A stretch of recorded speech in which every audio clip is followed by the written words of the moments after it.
Hello friends, मैं advocate Sanjay Awasthi आपका अपने YouTube channel A&K legal services में स्वागत करता हूँ। ये यूट्यूब चैनल विशेष रूप से अपने यंग लॉयर्स के लिए हम लोगों ने लॉन्च किया है और इसके माध्यम से हम लोग अलग अलग सीरीज़ में उन प्रश्नों का उत्तर देने की कोशिश करेंगे जो प्रायः हमसे हमारे जूनियर पूछते हैं और बहुत से बच्चे जो अभी वकालत चालू किए हैं वो इन प्रश्नों के उत्तर चाहते हैं। तो आज के हमारे जो सीरीज़ होगी वो सीरीज़ है जमानत और अग्रिम जमानत से संबंधित प्रमुख उपबंध क्या है। तो आज के प्रश्न है, क्या SC/ST एक्ट, जब भी हम SC/ST एक्ट कहेंगे तो इसका अर्थ होगा prevention of atrocities on members of SC/ST 19 act 1989। तो पहला प्रश्न ये है कि क्या SC/ST एक्ट के अंतर्गत अग्रिम जमानत ली जा सकती है। दूसरा प्रश्न ये है कि यदि किसी व्यक्ति को SC/ST एक्ट में गिरफ्तार कर लिया गया है तो क्या वो रेगुलर जमानत के लिए मजिस्ट्रेट से जमानत ले सकता है। और तीसरा प्रश्न ये है कि यदि किसी व्यक्ति के खिलाफ FIR हो गई है तो वो उस FIR होने के बाद क्या वैधानिक उपचार प्राप्त कर सकता है, उसको जो लीगल रेमेडीज हैं वो क्या क्या उपलब्ध होंगे। तो पहले प्रश्न के संदर्भ में हम लोग ये देखते हैं कि जो सेक्शन 18 है prevention of atrocities on SC/ST act 1989, वो स्पष्ट रूप से कहता है कि जो CRPC का सेक्शन 438 है वो SC/ST एक्ट पर लागू नहीं होगा और यही एक हमेशा से मान्यता रही है कि SC/ST एक्ट में अग्रिम जमानत नहीं ली जा सकती। पर इधर 2020 में Prithviraj Chauhan versus union of India में सुप्रीम कोर्ट ने ये क्लियर कर दिया कि यदि वादी प्रथम दृष्टया यह स्थापित करने में प्राइमा फेसाई ये स्थापित करने में असफल हो जाता है कि SC/ST एक्ट के अंतर्गत कोई अपराध कारित हुआ है तो ऐसी स्थिति में जो एक्यूज्ड है उसको अग्रिम जमानत दी जा सकती है। तो अब थोड़ा डिटेल में इस संदर्भ में जो केसेस हैं उनका हम लोग विश्लेषण करते हैं। तो जब ये एक्ट बना 1989 में तो इसकी संवैधानिक वैलिडिटी को चुनौती देने के लिए 1993 में Jai Singh versus union of India में ये विचार किया गया कि क्या ये संवैधानिक रूप से ये प्रावधान जो सेक्शन 18 के द्वारा दिया गया है कि अग्रिम जमानत नहीं लिया जा सकता है ये उचित है। और इस पर सुप्रीम कोर्ट ने फैसला दिया कि हमारे संविधान में जो वीकर सेक्शंस हैं उनके लिए विशेष प्रोटेक्शन की व्यवस्था की गई है, अतः ये बिल्कुल उचित प्राविधान है। उसके बाद state of MP versus RK विलोठिया मामले में सुप्रीम कोर्ट ने इसी बात को दोहराया और कहा कि सेक्शन 14 और सेक्शन 21 का उल्लंघन नहीं होता है क्योंकि हमारे संविधान में इनके बावजूद सेक्शन 14 और सेक्शन 21 के बावजूद वीकर सेक्शंस के लिए प्राविधान किए गए हैं। तो ऐसी स्थिति में हमारे संविधान का वैलिडिटी ये सेक्शन 18 को प्राप्त है। उसके बाद हम लोग देखते हैं कि 2002 में भी यही बात दोहराई गई। हमारे जो है RK Mishra versus state of Chhattisgarh में सुप्रीम कोर्ट ने कहा कि ये कॉन्स्टिट्यूशनली वैलिड है। सन 2012 में Vilasrao Pandukar versus state of Maharashtra, इसमें पहली बार सुप्रीम कोर्ट ने ये कहा कि ये कोर्ट का दायित्व है कि वो ये देखे कि प्रथम दृष्टया अपराध कारित हुआ है या नहीं SC/ST एक्ट में, और यदि SC/ST एक्ट में प्रथम दृष्टया ही प्राइमा फेसाई ही अपराध कारित नहीं हुआ है तो आगे कोई बात ही नहीं रह जाती है। लेकिन सबसे बड़ा परिवर्तन हुआ 2018 में, एक बहुत बड़ा विवाद उत्पन्न हो गया। मसला ये था कि डॉक्टर सुभाष काशीनाथ महाजन ये एक इंस्टीट्यूट के डायरेक्टर थे और इन्होंने एक सफाई कर्मचारी को जो रोज लेट आ रही थी उसको डांट दिया और इनके खिलाफ उसने SC/ST एक्ट 1989 के अंतर्गत मुकदमा दर्ज करा दिया।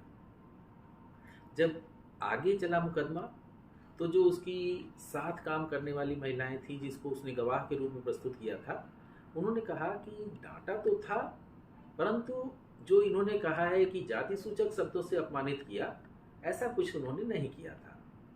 और गवाहों के द्वारा ये भी प्रमाणित किया गया कि जो डॉक्टर सुभाष काशीनाथ महाजन थे, उनको ये मालूम भी नहीं था कि ये महिला जो है ये एससी समुदाय से संपर्क रखती है, संबंधित है। तो ऐसी स्थितियों में सुप्रीम कोर्ट ने कहा कि ये जो सेक्शन 18 है ये असंवैधानिक है और संविधान के अनुच्छेद 21 का राइट टू लाइफ उसका उल्लंघन करता है। इसलिए अब ये ख्याल रखना है, इसके आगे से उन्होंने आदेश दे दिया कि सेक्शन 438 के अंतर्गत SC/ST एक्ट मामलों में जमानत दी जा सकेगी। दूसरा क्या हुआ कि सेक्शन 438 के अंतर्गत जमानत दी जा सकेगी, बात यहाँ से ही अगर खत्म हो जाती तो उतना बड़ा अवरोध उत्पन्न ना होता। उन्होंने कहा कि SC/ST एक्ट का व्यापक दुरुपयोग हो रहा है, इसलिए यदि कोई व्यक्ति सरकारी कर्मचारी है तो उसको तब तक गिरफ्तार नहीं किया जाएगा जब तक कि जो उसकी अपॉइंटिंग अथॉरिटी है, वो अपॉइंटिंग अथॉरिटी जब तक अनुमति नहीं देगी तब तक उस व्यक्ति की गिरफ्तारी नहीं की जा सकेगी। और दूसरा प्राविधान ये किया कि जो SC/ST एक्ट के अंतर्गत एक्यूज्ड है, यदि वो सरकारी कर्मचारी अधिकारी नहीं है तो भी उसकी गिरफ्तारी SSP की अनुमति के बिना नहीं संभव होगी। तीसरा प्राविधान उन्होंने ये कर दिया कि SC/ST एक्ट के अंतर्गत जो मुकदमे दर्ज होंगे उनकी जांच केवल DSP लेवल के अधिकारी द्वारा की जाएगी। अब ऐसी स्थितियों में निश्चित रूप से विरोध होना था और विरोध हुआ और बहुत व्यापक विरोध हुआ, तो सरकार तुरंत एक्शन में आ गई और सरकार ने जो है ये prevention of atrocities on members of SC/ST amendment act 2018 ये पास किया और उसके अंतर्गत एक नया सेक्शन जोड़ा 1989 वाले एक्ट में, दैट वाज सेक्शन 18A, और उसमें 3 प्राविधान रखे गए। पहला प्राविधान ये रखा गया कि 18A का फर्स्ट प्राविधान ये था कि CRPC की धारा 438 SC/ST एक्ट 1989 के ऊपर लागू नहीं होगी, भले ही किसी अदालत द्वारा ऐसा कोई आदेश दिया जाता है उसके बावजूद। दूसरा प्राविधान ये रखा गया कि गिरफ्तारी के लिए किसी अनुमति की जरूरत नहीं होगी। और तीसरा प्राविधान रखा गया कि CRPC में जिस व्यक्ति को अधिकृत किया गया है जांच करने के लिए, वही जांच करेगा, इसके लिए DSP लेवल का अधिकारी होना आवश्यक नहीं। अब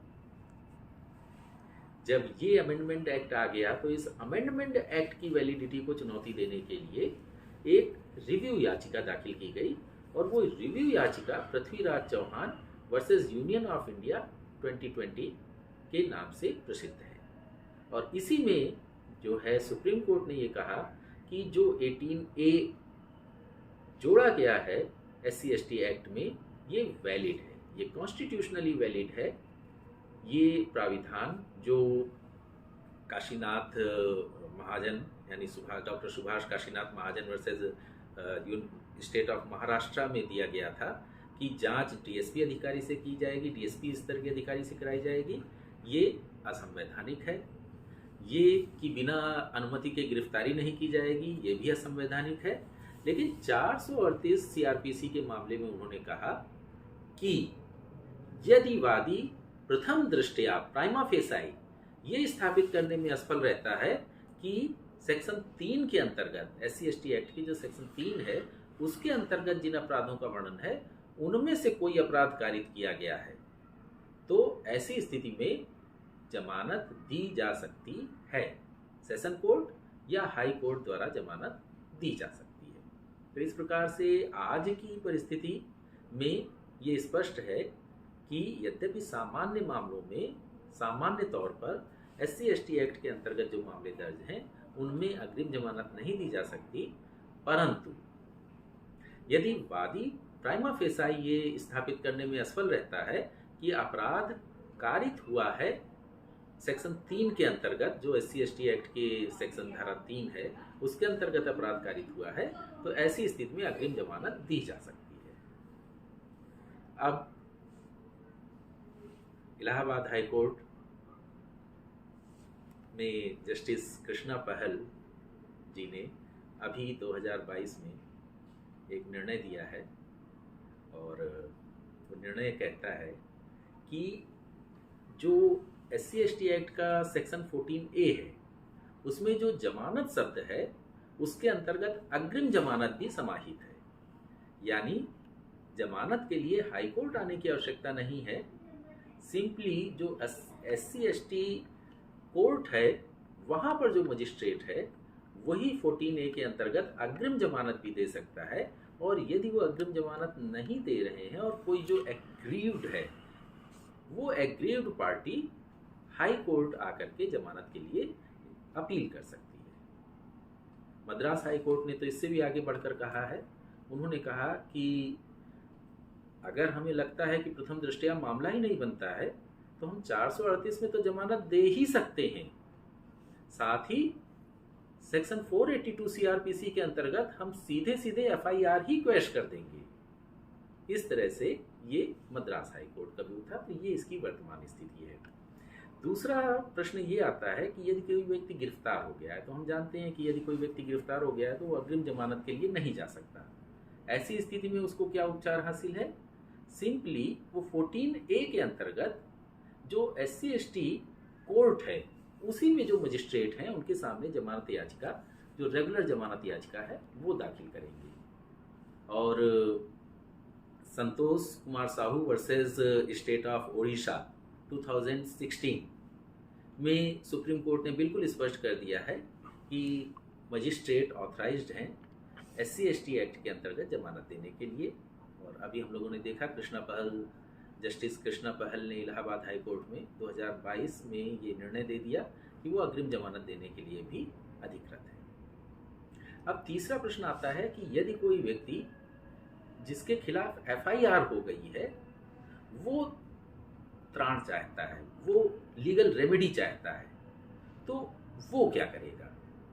तो इसमें दो विकल्प हैं। गिरफ्तार होने के पहले वो अग्रिम जमानत के लिए जा सकता है, वो SC/ST कोर्ट में भी जा सकता है 14A के अंतर्गत, और वहाँ से न्याय न मिलने पर, एग्रीव्ड होने पर वो हाई कोर्ट में अपील कर सकता है।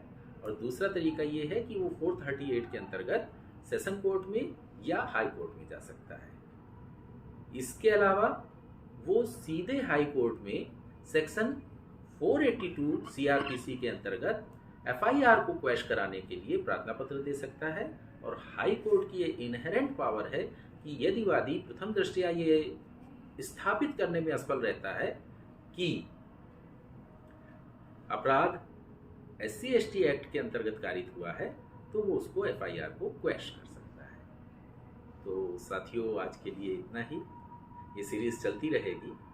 और एक छोटी सी बात आती है कि यदि कोई व्यक्ति के खिलाफ FIR हुई ही नहीं और उसको केवल अप्रहेंशन है, फियर नहीं, वैलिड अप्रहेंशन कि उसके खिलाफ SC/ST एक्ट में FIR कराई जा सकती है या किसी भी एक्ट में FIR कराई जा सकती है, तो क्या वो अग्रिम जमानत के लिए जा सकता है? तो अब इस प्रश्न पे हम लोग कल विचार करेंगे। आज के लिए इतना ही।